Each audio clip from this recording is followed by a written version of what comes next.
Premium rice at rock bottom cost, get out of here. But as my co-anchor reports, the slash 29 peso per kilo rice is already on sale in Kadiwa outlets, yet only to select and marginalized groups. For solo parent Nanay Jacinta, who supports 9 children, the high price of rice has been a significant burden. However, a recent visit to the Kadiwa store at the Department of Agriculture brought unexpected relief. Jacinta was overjoyed to find the rice she typically buys for 60 pesos per kilo was available for just 29 pesos per. Yung natitipid nyo ho dito sa bigas, saan nyo ho na ilalaan? Gastusin sa ibang kailangan sa kusina, yung mantika, asukal, ganyan. Para sa apo din. Pang-maintenance pa.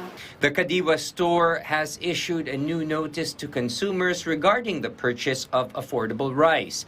Effective June, only certain groups are permitted to buy the discounted rice. These groups include solo parents like Jacinta, individuals with disabilities, senior citizens, and beneficiaries of the 4-piece program. Kunyari may pumunta dito na hindi 4-piece.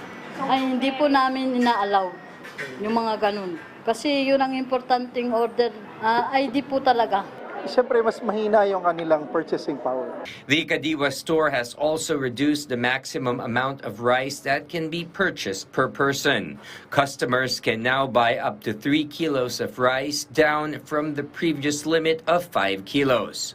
Under study pa ngayon yung mechanics on how it will be given. Pinag-aaralan pa rin hanggang ngayon. Yung number of kilos na ipapamigay sa kanila, part pa rin yun ng pinag-aaralan kung gaano karaming. What about people like Geraldine, who don't have disabilities and aren't 4-piece members but still feel the burden of high rice prices?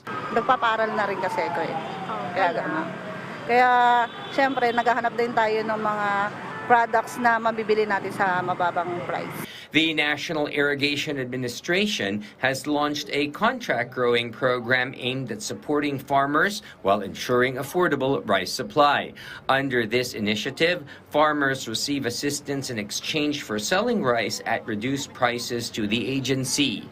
The NIA aims to procure 4 million sacks of rice by August. These sacks will be available for purchase at a subsidized rate of 29 pesos per kilogram. Susunod naman kami sa guidelines ng DA. But for us, marami kasi yung 4 million eh. Sa amin lang, dito sa Kadiwa Center, pagbigay namin sa mga areas, dapat per family makakuha ng isang sack. Kahit na mahirap man siya o hindi. The DA insists that customers will be able to purchase more affordable rice if imported rice is subjected to lower tariffs. Yung target na pagbaba because of the tariff, ang target nun is the general public.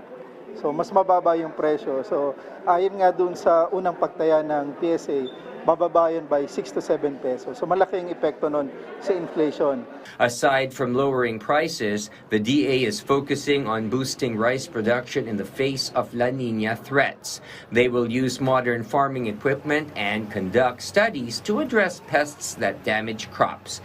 They will also establish cold storage facilities to store excess supply and use them during times of no harvest.